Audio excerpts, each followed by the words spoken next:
The clock on the microwave read 11:47 p.m. when my phone rang. I almost didn't answer. I was sitting at the kitchen table with a cup of tea gone cold, the way I spend most evenings now, not quite asleep, not quite present, just existing in that quiet space that fills a house after everyone leaves it. The Christmas tree in the corner was still lit. I hadn't had the energy to unplug it before I sat down, and somehow 3 hours had passed. I looked at the screen. Unknown number. I let it ring twice more. Then something I still can't explain what made me pick up. Hello? Silence. Then breathing. Shallow. Like someone who had been running. Hello? Who is this? Dad. The word hit me like a fist to the chest. Low. Hoarse. But I knew that voice the way I knew my own heartbeat. I had been hearing it in my sleep for 5 years. Daniel? More silence. Then. Dad, I'm outside. I'm at the end of the driveway. I didn't know if I should come to the door. I was already standing. I don't remember pushing back the chair. I moved to the front window and pulled back the curtain, and there, at the edge of where the porch light reaches, stood a figure in a thin jacket. No coat, no hat. It was 28 degrees outside. Son, I said, and my voice broke on that one word. Get up here, right now. Come to the door. I want to tell you that the moment he stepped inside was purely joyful, that I felt nothing but relief. But that's not the truth. The truth is that when Daniel walked through my front door on Christmas Eve, I felt relief and terror at the same time, because the boy standing in front of me, the man, he was 34 years old, looked like someone who had not slept a full night in years. His face was gaunt. There were shadows under his eyes that no amount of rest seemed to have touched. His hands, when I grabbed them, were ice cold and trembling. Come in, I said. Come in, come in, come in. I brought him to the kitchen. I turned on the burner under the kettle. I pulled a blanket from the hall closet the way you do when the body takes over and the mind is still trying to catch up. I set it around his shoulders, and he let me, which told me more than anything he'd said so far. My son, for as long as I've known him, has never liked being fussed over. I sat across from him and I waited. He stared at the table for a long time. Then he said, I didn't know if you'd want to see me. What? She told me. He stopped, swallowed. Renee told me you said you were done. That you'd called the house and told her you wanted nothing more to do with either of us. That you were tired of being the problem. I felt something cold move through me that had nothing to do with the temperature outside. Daniel, I never called that house. I never said anything like that. I tried to call you, your number was disconnected. I drove out there twice. The second time a neighbor told me you'd moved and she didn't know where. He looked up at me then, and I watched something shift behind his eyes. Something that had been locked for a long time. She said you came by. He said slowly. She told me you came by to drop off some tools and that you two had talked and you said it was better for everyone if we just moved on. I dropped off the tools, I said.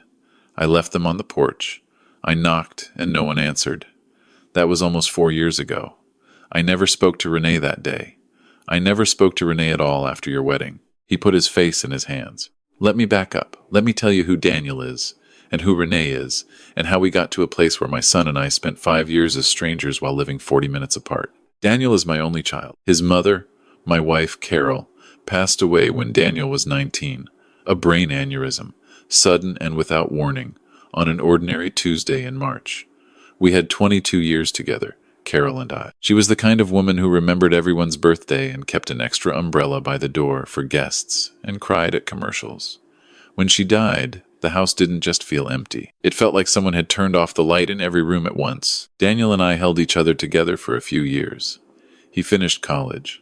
I went back to work. We had Sunday dinners and talked about the Cubs, and grieved in the quiet, sidelong way that men sometimes do not head on but alongside each other.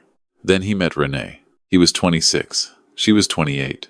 She was sharp and pretty, and she laughed at everything Daniel said. And I watched my son come alive in a way I hadn't seen since before his mother died. How could I have been anything but grateful? I want to be careful here. I want to be honest without being unfair. In those first months, I didn't see anything wrong. Renee was warm with me, attentive. She asked about Carol, asked to see photos, sat with me at the kitchen table, and listened to stories about the early years. I thought, this woman loves my son, and she is trying to love the parts of him that came before her. I thought I was lucky. The first thing I noticed was small. So small I dismissed it. Daniel and I had a standing arrangement first Sunday of every month. I'd come over for dinner, or he'd come to me. We'd alternate. It had been our way since Carol died. After Daniel and Renee got serious, She joined us, and that was fine. But then the Sundays started getting canceled. Not often, just occasionally. He was tired, or they had plans, or Renee wasn't feeling well and Daniel didn't want to leave her. I understood. Relationships take time. But then it became more than occasional. I'd call, and the phone would ring out. I'd text and get a response hours later, short, a little flat, nothing like the way Daniel usually wrote. Once I drove over on a Sunday because I hadn't heard from him in 2 weeks and I was worried. Renee answered the door. She smiled and told me Daniel was resting and that he'd been under a lot of stress at work and that she'd have him call me. He never called. I told myself I was being a clingy father. I told myself this was what happened when your child built a life. I told myself I needed to give them space. Then Daniel lost his job. He'd been a project manager at a mid-sized construction firm, good work, steady income, something he was genuinely good at. When I heard through a mutual friend that he'd been let go, I called immediately. Renee answered.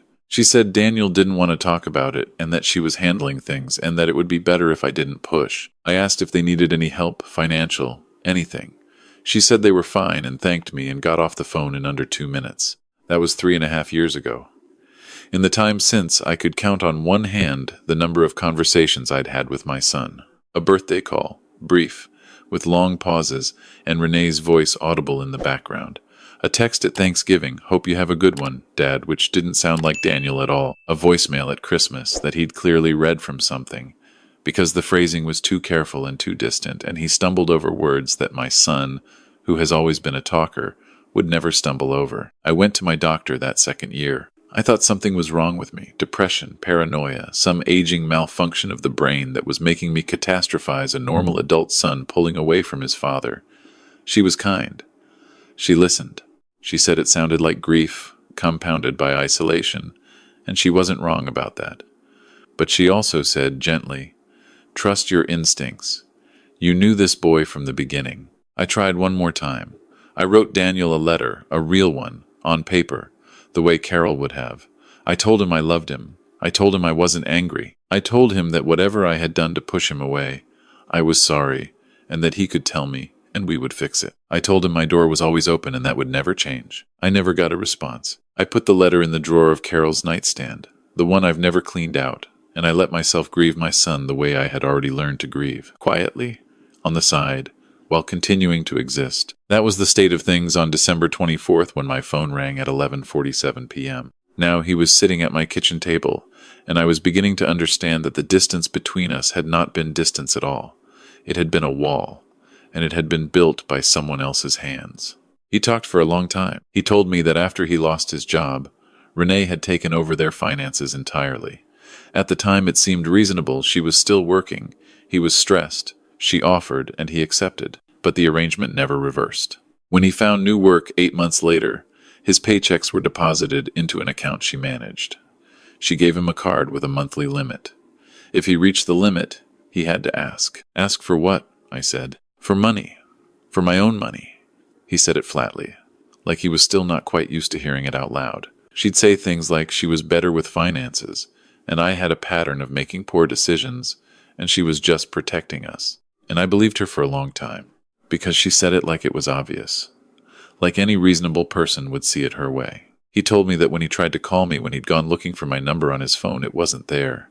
She had gone through his contacts. She told him she'd removed toxic influences while he was going through a hard time. She told him I had agreed to the distance, that I had actually suggested it. She showed me a text, he said. She showed me a text from your number saying that you thought some time apart would be healthy. I never sent that text. I know that now. He looked at the table. I think she typed it herself. I think she had my phone and typed it from a second number and then deleted the thread from her end so it just looked like it came from you. I want to tell you I was shocked. But the thing about hearing the shape of something you've suspected for years is that the shock is quieter than you'd expect. It was less like a thunderclap and more like finally finding the word for something that had been sitting nameless in your chest. Why Christmas Eve? I asked. What happened tonight? He was quiet for a moment. We were at her parents' house for dinner. Her brother made a comment, just a stupid joke. Nothing meant by it about how Daniel must feel outnumbered at the holidays, no family of his own to bring to the table. And Renee laughed. She just laughed. And something. He shook his head. I excused myself to use the bathroom. And I stood in that bathroom and I looked at my face in the mirror and I didn't recognize myself. I looked 60 years old, Dad. I'm 34. He'd walked out of her parents' house without his coat. He'd driven 40 minutes to my street. He'd sat in the car at the end of the driveway for 20 minutes before he called. I didn't know if the number still worked, he said. I didn't know if you'd changed it. I didn't know if you even still lived here. I'll never change that number, I said. And I'll never leave this house. Your mother is in every wall of this house, and so are you. He cried then. He put his arms on the table and he put his face down and he cried the way I hadn't seen him cry since the day we buried Carol. I got up and stood behind him and put my hands on his shoulders, and I let him. You can't rush grief. You can't redirect it. You just have to let the person move through it. After a while, he lifted his head and wiped his face with the back of his hand, and I sat back down, and we looked at each other across the table. What do I do? He said. First, I said, you sleep. In your old room. Tonight you don't do anything except sleep. He nodded slowly. Tomorrow, I said, we call a lawyer. He opened his mouth. Not to be aggressive, not to start a war, but you need to know where you stand. The financial control, the isolation, the fabricated messages, these things have names, Daniel. And you need someone in your corner who knows those names. He didn't argue. That, more than anything, told me how exhausted he truly was. My son has always argued. It's one of his best qualities. The fact that he just nodded and said okay meant he'd been worn down for a very long time. I set him up in his room. Same bed. Same quilt Carol picked out. I put a glass of water on the nightstand and turned off the light and stood in the doorway for a moment the way I used to when he was small, and I thought, this happened. This is real. He is here. I didn't sleep much that night. I sat in the kitchen and I thought about 5 years. I thought about the letters I wrote and the calls that rang out and the Sunday dinners that stopped happening. I thought about all the ways I had second-guessed myself, all the times I had wondered if I was the problem, if I was too attached, if I was one of those fathers who couldn't let go. And I thought about Carol. Who would have known? She would have known from the beginning. She had a gift for reading people that I have never fully inherited. I poured a second cup of tea and I talked to her the way I sometimes do when the house is quiet. I told her he came home. I told her he was upstairs. I told her I was going to fix it. In the morning, Daniel came downstairs looking marginally more like himself. He'd found an old sweatshirt in the closet, one of his from college, which still somehow fit. I made eggs and toast and we sat together in the winter morning light, and it felt, for a little while, almost ordinary. Then he said, I need to tell you something else. I set down my fork. Renee is pregnant. The room was very quiet. 4 months, he said. We found out in August. I looked at my son. How do you feel about that? He thought about it seriously, which I appreciated. He didn't give me the reflexive answer. Terrified, he said. But also, I want to be a father, Dad. I've always wanted that. And whatever is wrong between Renee and me, whatever happens now, that's my child. I'm not walking away from that. No one is asking you to, I said. We called a family attorney that morning, a woman named Patricia Howell, who a colleague of mine had used during his own divorce some years back and spoken highly of. She was calm and clear, and she listened without interrupting. She explained to Daniel what coercive control was. She explained financial abuse. She explained, with the specific patience of someone who has had this conversation many times, that what he had described was a documented pattern, that it had a legal framework, and that he had options. She also told him that given the pregnancy, getting proper legal counsel in place early was not aggressive. It was responsible. It was protective for him and for the baby. Daniel went back 3 days later. Not because he wanted to. Because Patricia advised that leaving abruptly without documentation or a plan can complicate things legally, especially with a child involved. He went back with a plan, a paper trail beginning to form, and my phone number newly saved under 3 different names in his contacts so it couldn't be quietly removed. The next 4 months were not easy. I won't pretend they were. There were weeks when I didn't hear from Daniel for days, and I had to sit with the fear and trust that no news was not bad news. There were conversations I had with Patricia on his behalf. There were documents and records and financial statements that told a story, a clear, ugly, well-documented story about 5 years of systematic control. Renee hired her own attorney. There were negotiations. There were moments when Daniel wavered, because that is what happens when you have spent years being told you cannot trust your own judgment. The doubt doesn't vanish overnight just because you can finally see the shape of it. But he didn't go back. Not all the way. He found an apartment 20 minutes from me. He went to therapy, a good therapist, one who specializes in exactly this kind of thing. He started sleeping again. He started sounding like himself on the phone, that quick, dry humor, those long tangents about things he'd read, The way he always ended calls with "love you," old man, the way he had since he was a teenager. The baby came in April. A girl.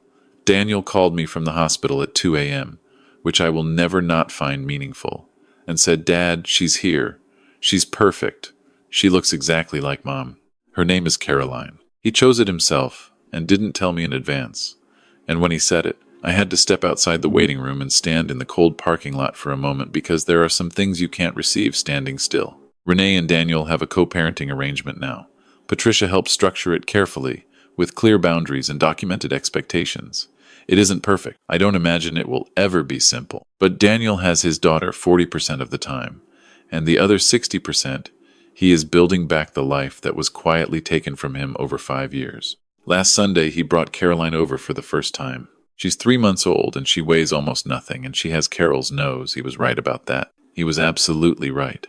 And she looked up at me with these dark, serious eyes like she was deciding whether I was worth her time. I told her she had a grandmother she was going to hear a lot about. I told her this house has been waiting for her. I told her she was going to be just fine. Daniel was standing in the kitchen doorway watching us, and he was smiling a real smile, not the careful, diminished version I had seen on his face that Christmas Eve. A full one that reached his eyes. I want to say something to you directly because I think some of you watching this have been where Daniel was, or where I was, or both.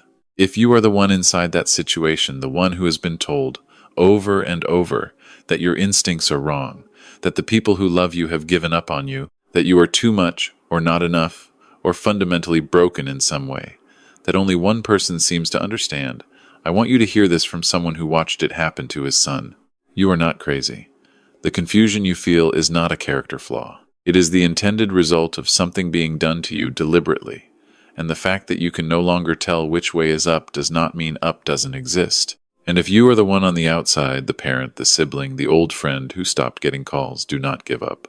Do not let their silence become your conclusion. Leave the light on. Write the letter. Keep the number. Because I almost didn't answer that call. I almost let it go to voicemail because it was almost midnight on Christmas Eve and the number was unknown and I was tired. I will be grateful for the rest of my life that I picked up. Before we go any further, I want to hear from you. Have you ever had a relationship that slowly cut you off from the people who loved you? Or have you been the one on the outside, waiting? Tell me in the comments, and tell me where you're watching from. It means more than you know to see where these stories reach. If this one stayed with you, there's another story coming that I think you'll need to hear. Stay close.